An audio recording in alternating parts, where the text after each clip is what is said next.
Starting now. This is Real People. Real issues. Real news. Real people. I'm Stephanie Allensworth, and this is Real People. This is Real People. Hi, welcome to Real People. I'm Stephanie Allensworth. My guest today is the founder and president of DrawingConnections, Inc., Mr. Robert Teslow. Thanks for being here today, Robert. Thank you, Stephanie. I really appreciate it. Well, I'm going to call you Bob from now on, if you don't mind. That's wonderful. Thanks. So tell us about DrawingConnections, Inc. It's a passion of mine. It started actually with an idea in 2012. I took a trip to Jamaica. My wife couldn't come with me. She told me to go what I needed to do, and that was a wonderful gift. She let me go down, and I went down to the community that she and I had been going to since the early 70s.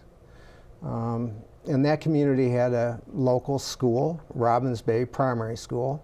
And so when I got down there, I checked into the school just to see what was going on. Here they're having a camp for the kids. And I thought, my gosh, now here's something that I could get involved in. So I went to the principal, Hyacinth Narayan. I knew her husband when he was a young boy of 18, and I've kept in touch with him. So I asked what I could do, and they said anything. Well, that was pretty open for me. And knowing that the camp was based on ecology and the environment, I wondered how I could fit my background of being a teacher for 45 years in art into their program. Wow. Okay, so 45 years in art at Blake School? At Blake School. Very good. It's a very well-known school. Wonderful career. Yeah. So what kind of art? Let's talk about the art itself for just a minute, because I know you want to get back to the people. Sure. My art or the art of? The art, well, yeah, what you taught. What's your? Well, I taught all of the classes. Starting in 1969, it was only the boys' school out in Hopkins. And then the schools merged, and the first classes were in 74, 75.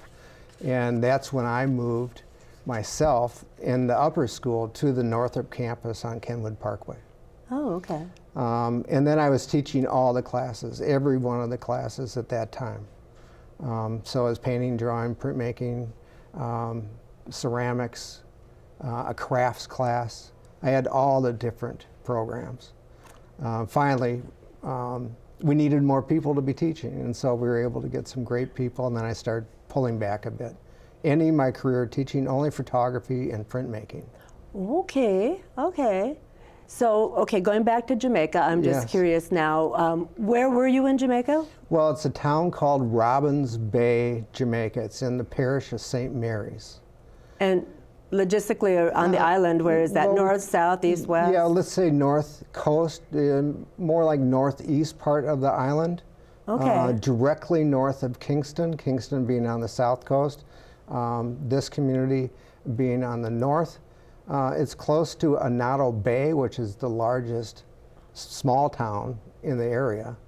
But it's halfway in between Port Antonio and Ocho Rios, so people may recognize that. Ocho Rios, I'm sure people will recognize that. So what brought you to Jamaica in the first place? You said you'd been going there for years with your wife. Right.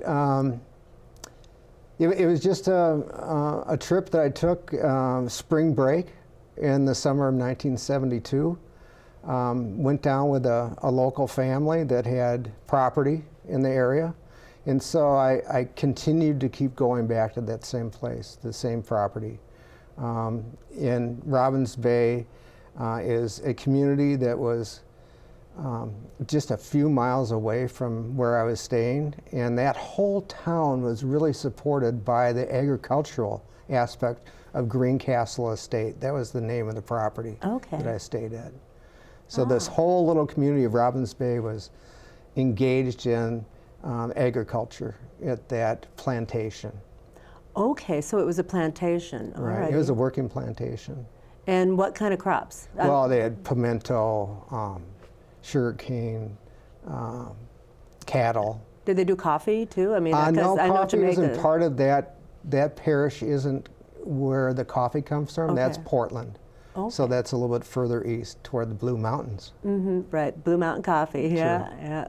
So every year you went back and. Nearly every year I went back. My wife and I would travel in the summer down there. It was a good time to go. There was less people, and availability of a place to stay worked out that way as well. Right. During the summer. But then well, my wife and I were married there in 1976. Very nice. So she and I both had this intense commitment and engagement with the people, the food, the music, and the smells of Jamaica. It's just a wonderful, wonderful place. Yeah, my husband and I spent 2 weeks in Negril, so you get to know a lot of that, the smells and the people and just the hustle and bustle. But in a small community, I'm sure there was less hustle and bustle and more maybe. So let's get into the school again, going back to the school and DrawingConnections and what actually blossomed out of that. Well, that was the summer of 2012 that I was referring to, and it wasn't until summer of 2013 that I actually then became directly involved with the camp and actually bringing some of my background as far as teaching art to the school. So what I had thought, even though this is ecology and environmental camp, that if I were able to help students and community members learn how to see a little bit differently than you or I might just casually see, but in order to be able to see, in order to enhance drawing, that if they were able to accomplish that, then they may be able to look at their environment, the ecology around it, recognize things that might not be quite right, and make some changes and differences for their community. So that's how I wove drawing into the program. Right, right. So seeing with a new set of eyes. Absolutely, basically. right. Yeah, yeah. And how did that work for them? Incorporating. Tell me how that works. What do you do? You have, like I heard of turning the drawing upside down as you're doing it, and looking at it from an alternative perspective. But what was your? Well, Stephanie, you're very knowledgeable about that. I can tell. You know, but one of the things is my master's degree from the University of Minnesota. My paper is called "Enhancing Line Contour Drawing Through Tactile Exploration." So the idea about being able to draw what you see is based on tactile feelings, and so I developed strategies for students to learn how to draw through first touching something, not necessarily drawing it, but touching it and feeling it, and drawing what they felt rather than what they saw. So that's how that started. And so I actually have them put objects into a bag that's opaque, they can't see through it, and touch it with their untrained hand, and then use a pencil in their other hand onto a sketchbook and draw what they feel as they're moving their hand around the edges of the object. Then they draw at the same rate, hopefully, what they feel, not what they see. Oh, wow, that is amazing.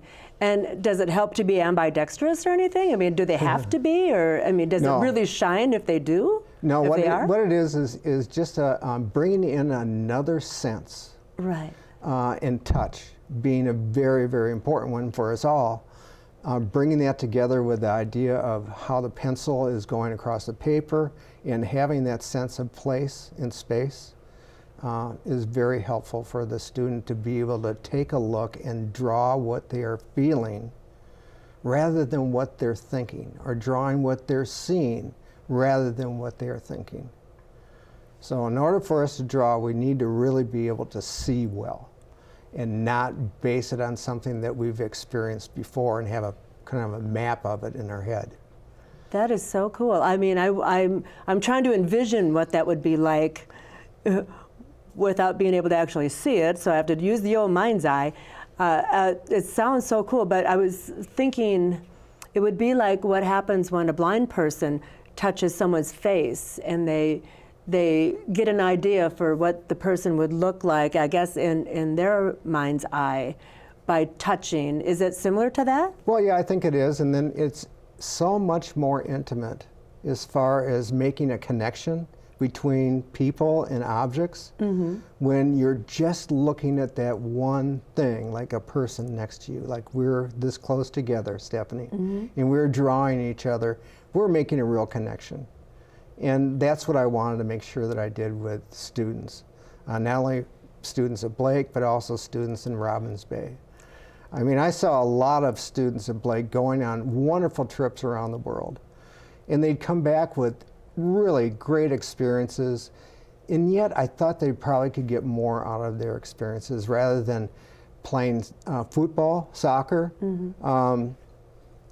Maybe doing this drawing idea would bring people closer together, making more positive connections, and also have it so that there wasn't some kind of a competitive nature like soccer would be. You know, this doesn't have that competitive edge to it, and so it seems to be much more direct and connected.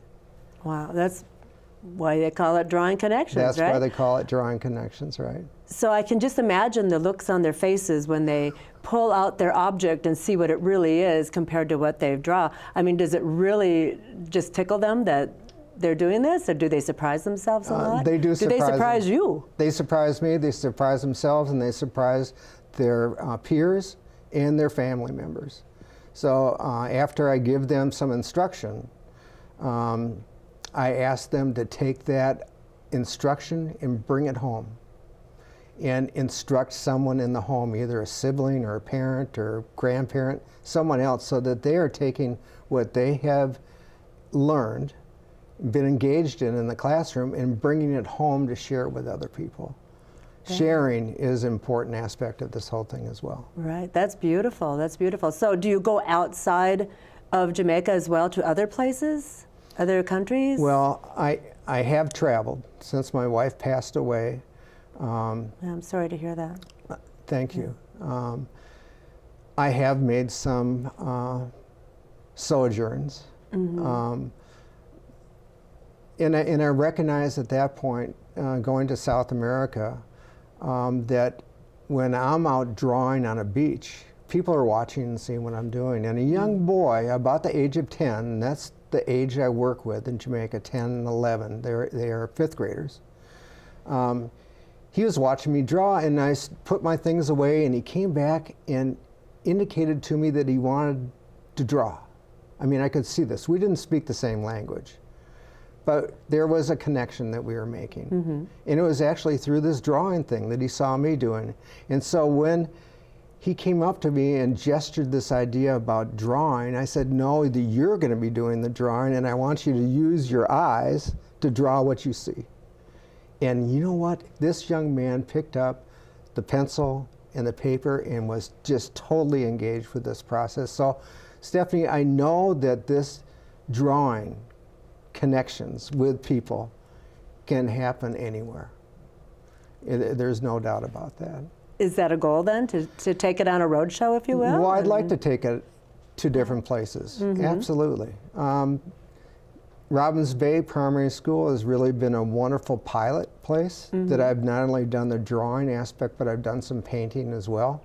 And then also have started to engage and expand the program to enhance it beyond the ecology and the environment, to add two other layers, and that is career awareness and skill development.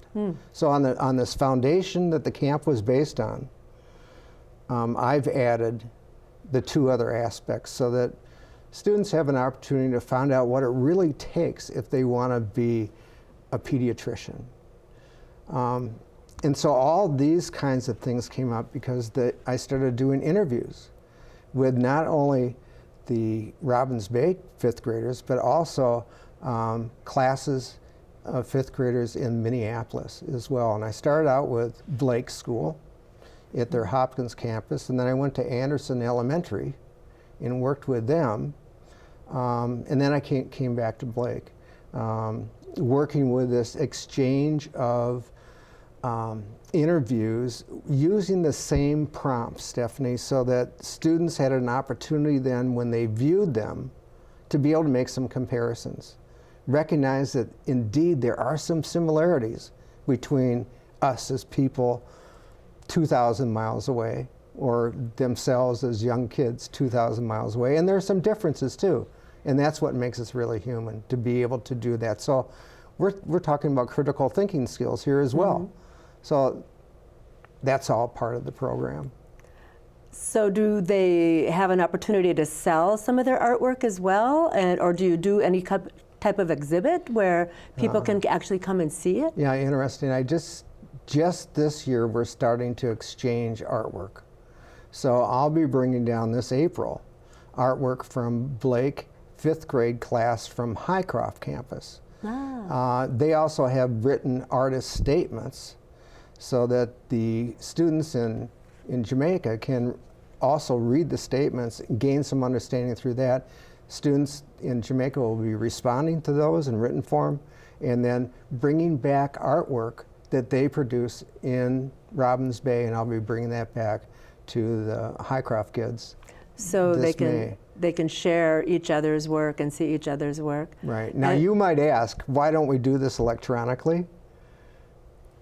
I wasn't going to ask that. Okay. I imagine it's because you would prefer to do it from the human aspect and be there in person. That's true, but there's no internet in Robbins Bay.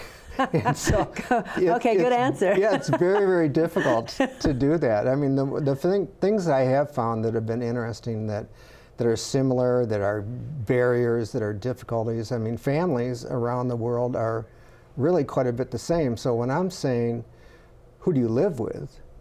The kids in Robbins Bay and in Minnesota, they'll be talking about lots of different types of structures of families. There isn't a right or a wrong kind of family. They're all just different.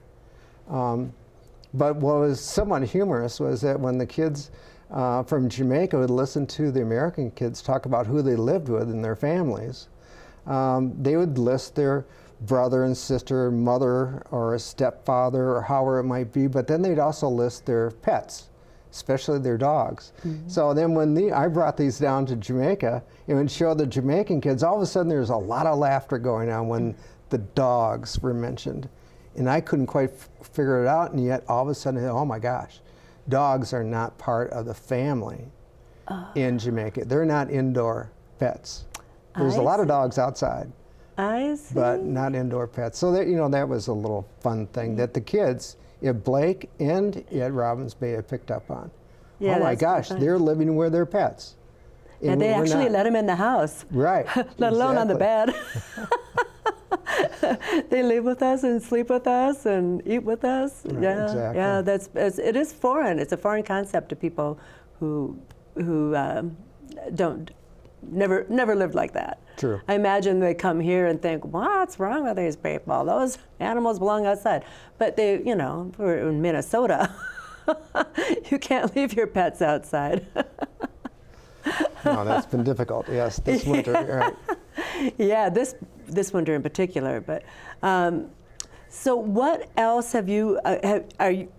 Obviously, I think you're looking for expanding this, right, and being able to do more with more schools and more people. You can't do it all yourself. Are you looking for other people to step up and work with you and take your concept and expand it around the globe? Yeah, Stephanie, thanks for asking, because my point is that I would like to, as I said, enhance this program. And the parts that are the enhancers would be these exchanges that go on between communities and the schools and the kids. I've been self-funding that myself, and it's gotten to a point where I just can't do that anymore. So I'm looking for support for funding those April and November trips that I do for the recording and the exchanging of written and visual things. Okay. I also have thought of some other possibilities, but right now I really want to make sure that Drawing Connections is on a good foundation. It's on its feet and can be sustainable. I don't want to leave this community without the opportunity and without the excitement that's going on right now with this program. Right. So could you train some of the people in Jamaica to step up, when you can't be there and carry it over? Absolutely, Stephanie. One of my first sessions down there was going to the 6th grade graduation. And they were giving awards away for academics and athletics. And I mentioned to a young man that was next to me, he is an intuitive artist from the community. His name is Alan Richards. I said, Alan, isn't there an award for art? He said, no. I said, well, now there is. So we developed a plaque that has a spot for a plate to go on with the student's name that the Robbins Bay faculty and Alan Richards is the intuitive artist select as the award winner. So that is one way that we can keep this going. I give it to a 5th grader. It's not at the 6th grade graduation because we want to make sure that the award winner or those that are in that person's class the next year has someone to look up to and be able to say, you know what, this person won this award. Maybe I can get involved with it as well. I did mention Alan Richards. An intuitive artist, he has had no formal instruction. So during the summer, I would teach him exactly the same techniques as I was teaching the students. And I'd also have a community adult with us as well. Okay. So we'd have, Alan's an adult, but he and a parent are getting the same instruction. So I'm leaving that community with at least 2 people a year that have this background and understanding. So indeed, if I weren't there, likely, certainly Alan could pick this up and run with it. So why 5th graders? What's special about that age? Developmentally, that's when hemispheres are starting to change around and the balance starts to go one way or the other. And so based on my understanding of developmental stages of adolescence and young children, I've really gone to that age of 10 and 11 years old, that 5th grade age, because that's when this right to left hemisphere shift tends to take place. So if they don't have any art by that time, it's likely that they never will. In the Ministry of Education in Jamaica, they are under a British system, being a former British colony, and their program doesn't have any art component until you get to high school. And high school actually starts in 7th grade. So these kids have had no formal art instruction because it's not important to the test that they'll be taking as 6th graders. Yeah, I see your point, but it is important to their development. Absolutely. It's a bit like back in the day when our teachers had us doing this creeping thing, where you had to creep on your hands and knees to retrain our brains, apparently, or our coordination. I don't even really know what it was all about, but apparently it was a developmental thing that they were retraining us on, and I find that really fascinating because I wasn't aware that that's when that happened. Like I guess I can say that I am an intuitive artist because the minute I could pick up a pencil, I was drawing. And my father had the good sense to recognize that because he was a doodler. He liked to doodle. And he always made cartoons. And I would watch him do cartoons, and I was always fascinated by how fast he could do them. And I started to emulate what he was doing.